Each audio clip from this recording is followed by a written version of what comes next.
इसमें उन तलबा के बयानात हैं, तकरीबन 45 लिस्ट है, हर लिस्ट में 10 लोग हैं जो किसी भी सबब से मदीना यूनिवर्सिटी नहीं आ सके थे।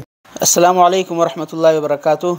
तमाम नाज़रीन जो जामिया इस्लामिया मदीना यूनिवर्सिटी में दरख्वास्त दिए हैं या इसी तरह जो लोग मकबूल हुए हैं या मुरश्शह हैं, अल्लाह ताला सभी के मसाइल को हल करे।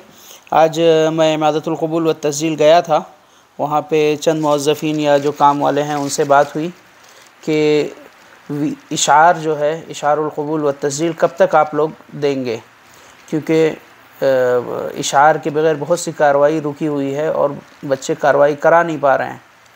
तो उन्होंने कहा कि अभी इशारुल क़बूल रेडी नहीं हुआ है और मुमकिन है बकरीद के बाद इशारुल क़बूल दिया जाए। यानी अभी जो इशार का लेटर होता है उसको ही वो उन लोगों ने रेडी नहीं किया है।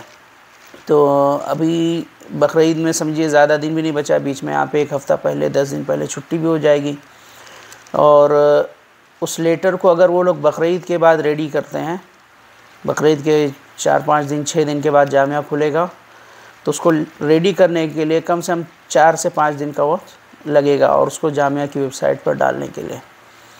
तो ये समझ के चलें कि जुलाई के आखिर तक इंशाअल्लाह आपको इशारुल क़बूल मिल जाएगा और उससे पहले की जो कार्रवाई है आप लोग वो करते रहें।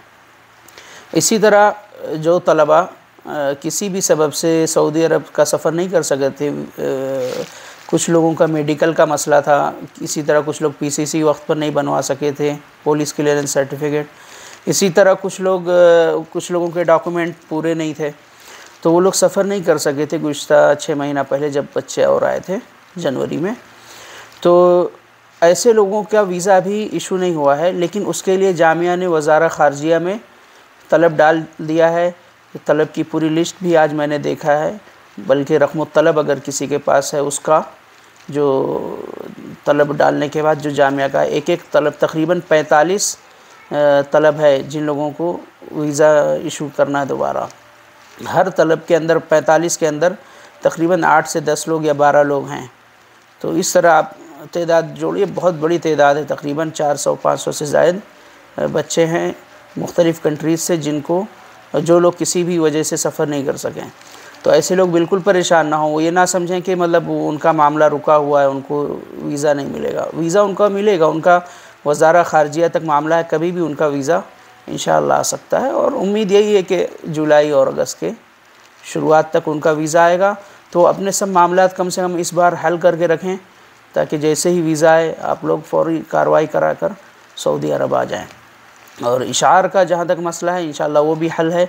उससे पहले कि आप लोग जो लोग मकबूल हुए हैं वो लोग अपनी कार्रवाई कराते रहें।